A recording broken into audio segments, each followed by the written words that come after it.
Alright, here we are. We are going to do another pod review today. It's going to be on this pepper right here, and this is called the Mini Brown Rocoto.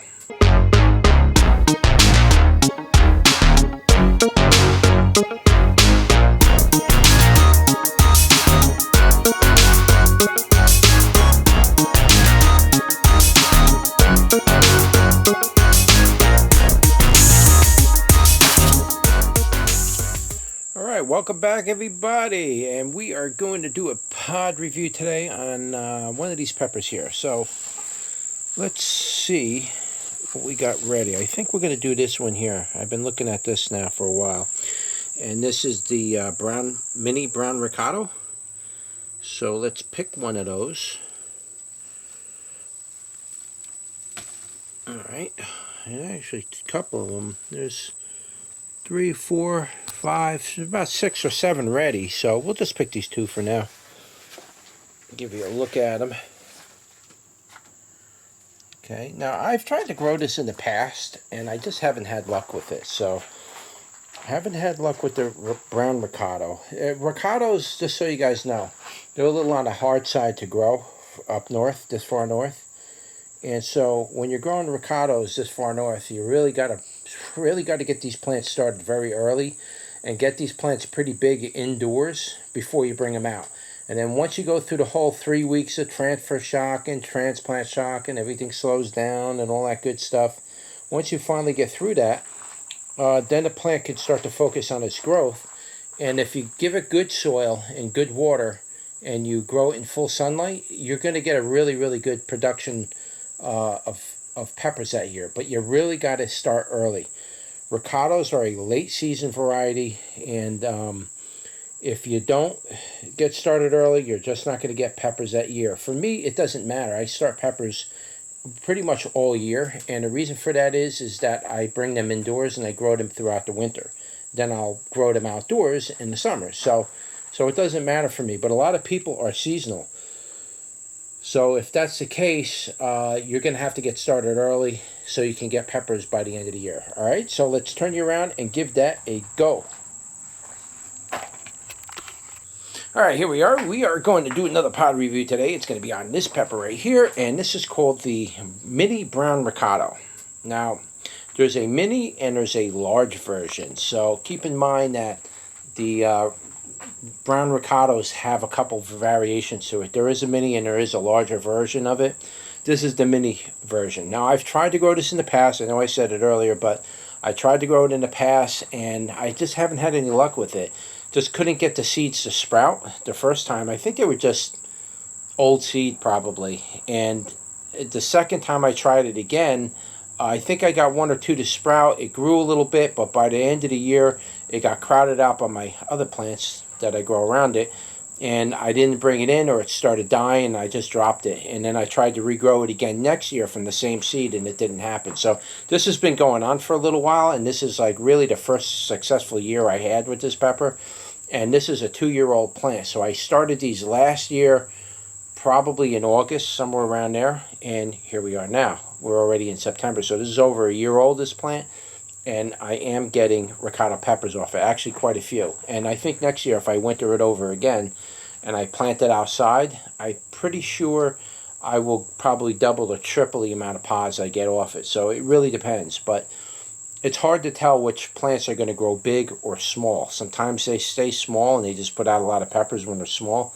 Other times they get really large, and when that happens, the smaller ones get crowded out. So it's really hard to call that one. And I don't have that much room where I can spread them out like 5 feet apart from each other, which is really what you'd want to do if you're going to grow a lot of plants and you want to make sure that they don't get crowded out. Yeah, you got to look at growing them about 4 to 5 feet apart. So when they sprawl out, they're just barely touching each other. And believe it or not, when you grow them outdoors, you're going to get your plants are going to sprawl. So anyway, here it is. Just make sure there's no spider webs on it. Let's give that a bite.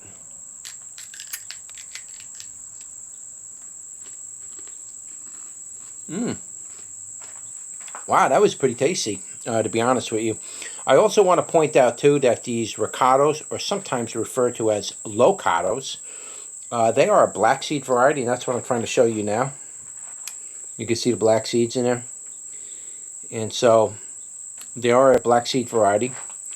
And oftentimes these peppers, which are a Capsicum pubescens, oftentimes these Capsicum pubescent varieties have a very strange type of heat, and are usually very hot. They're not quite as, smoothly burning as, say, a Macadam would be. Macadams generally tend to be very smooth in burning, the burning effect. These tend to get very hot. This particular one was actually not very hot at all, actually. It was very easy, and it tasted very nice. I'm going to take another bite. I don't want to chew those seeds because those seeds are huge, and they're very hard seeds. They're like chewing on rocks. So I got to eat around the seeds because they're a pain in the neck to chew, to even spit them out sometimes,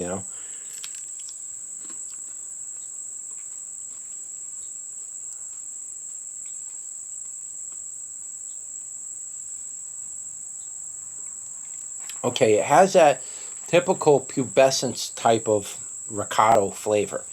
Doesn't taste like, we're getting into the flavor right now. It doesn't have a flavor like any other pepper. Doesn't taste like Macadams. Doesn't taste like the Annams or the Chiantis. It doesn't taste like anything like that at all. It doesn't fall into the bell pepper or cayenne flavors. It's just pubescence, or if you want to say ricotta's peppers, generally taste very unique to itself. If you've never had a ricotta pepper, you definitely got to give it a try. Got to hold you out a little bit. Oh, sorry, man. My arm is killing me on this. So, as far as the flavor goes, I'll try and describe the flavor of a ricotta. For those of you who've never eaten ricottas, I'll try to describe it. In fact, I'll take another bite because I'm forgetting myself. It flavors, and this particular variety, the flavor is very low, and it's very, it's not very dominating in flavor. It's not going to overwhelm your palate. It's just a very smooth, neutral, very low flavor. It comes in rich flavored at first, and then that flavor dissipates very quickly. There is a sweetness to this particular ricotta, which has a nice little sweetness to it. But the flavor itself, I'll try to describe it. I don't know if I could relate it to something that you can create a mental image in your mind of. I just don't know if I could do that with this.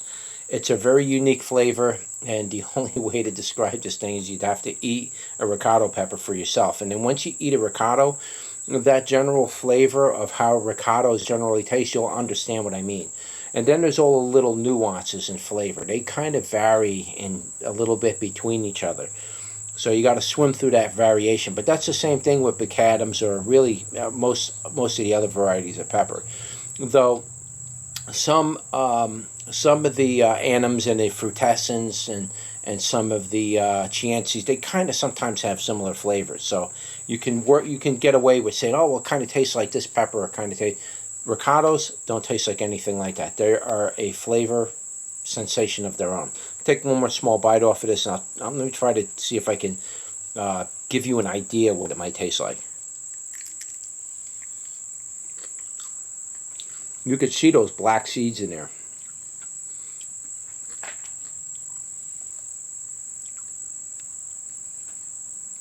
There's a slight bit of apple.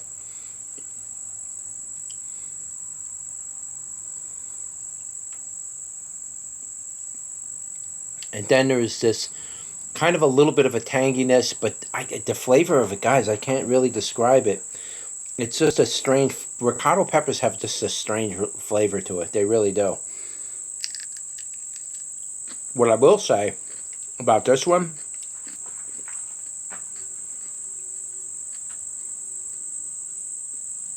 it's very low heat for a ricotta. Right now, if I was to put a heat level on this thing, I would say at best 1,000, maybe that. It's really not hot at all. You got to keep in mind too, with ricotta peppers, one part of the pepper might not be hot at all, but then you bite the other side of the pepper, 180 degrees, and you're going to get lit up. It's a strange thing with ricotta peppers. They're like that. They're just, sometimes they're not so hot on one side, and the other side of the pepper is absolutely roasting. I've noticed that with ricottas. So what kind of heat is it? It's very similar to the kind of a heat of a macadam, which is a warm, glowing type of a burn.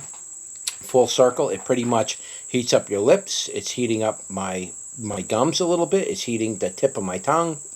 It's heating up a little on top of the tongue. It's heating underneath the tongue.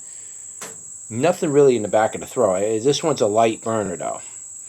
But I don't normally get throat burns from Rocotos unless you like really chewed it and you get like a really mouthful of strong juice and you chucked it down really fast. Sometimes that will give you a throat burn regardless, just because it was so concentrated. But as far as the heat goes, it's just like a warm glowing burn. It's very similar heat experience as a macadam, except the heat on Rocotos are more it's a more aggressive type of a heat. Okay, in this particular case, this is a low heat pepper, Rocoto. Right now, I would imagine these could get a little hotter. It's just this particular pepper I ate was very low heat. I'm not 100% sure as to how hot these can get. I wouldn't, when I give you a taste test and I tell you my heat levels, it's basically a guesstimate. I'm not giving you the exact number. I'm just telling you what I'm experiencing at the moment. At this particular moment, I couldn't say it's more than 1,000, and it's a consistent burn. It's a warm glowing burn, and it's still there, and it's consistent. It's burning up the lips. It's just keeping the whole area warm. It's even warming up down the esophagus. It's one of those kind of burns. It's not burning me, but I could feel it as the heat is going down that way. I could feel it even to maybe the top part of my stomach. I could actually feel the heat where it went down. So I can actually feel it. But in general, Rocoto peppers or pubescens peppers in general are a more aggressive burn than a macadams. Macadams are more mild and more manageable, and they're pretty consistent burn.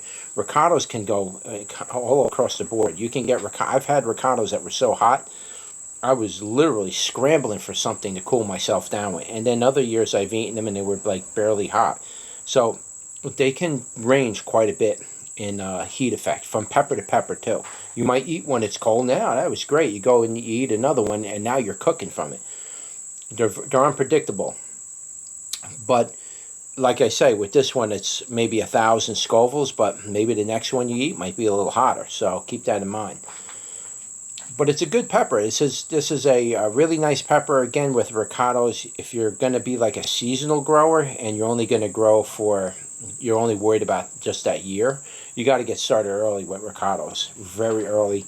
And the other thing about Rocotos is they don't always necessarily like full sun. They like certain parts of the sun at certain times of the day. That 12 o'clock noon sun, a lot of times they don't like it. That's why I grow my Rocotos under the canopy of other peppers, because they grow better that way. Other varieties of Rocotos, I've grown them out in full sun, and they did really good, especially the red Rocoto. I mean, that thing was unbelievable. No, not the red Rocoto, the Manzano Red. That thing did unbelievable. Well, it's a Rocoto, but they call it Manzano Red. I think did unbelievably good outdoors. The yellow did okay outdoors. It did better, actually, the yellow version, under the canopy of other plants or partial shade. That it doesn't like, they don't normally like too much of that midday sun. They really don't care for that. It seems like it bothers them.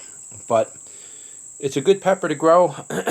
I'm going to get quite a few peppers off of this, so I guess I could offer seeds to it. But it was a little bit of a challenge for me, but then again, you got to keep in mind, I grow so many peppers, I can't put a lot of time. If something doesn't want to grow and then keep growing and not die off from dampening off or a bug bite or whatever, if it doesn't make it, a lot of times I just got to drop it. And this kind of a pepper, this variety, you got to baby it a little bit to get it going, make sure it's getting some height on it, it's getting some strength to it, and then once it's self-sustained, it'll grow and you'll do good with it. But in general, these peppers can be a little bit of a challenge. So you got to baby the Rocotos in the beginning, but once they get going, you're good to go. You don't have to worry about it.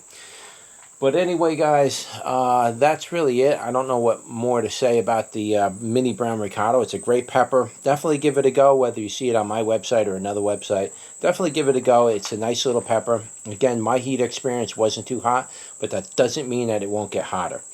All right, so I'll leave whatever information I find on the internet. I will put it either in the description here or on my website or both. I will also leave a link below where it will take you to the page where you can buy the seeds for this if you want to give this a grow. All right, so that's it. Don't forget to like, share, and subscribe, and I'll see you on the next one. Take care.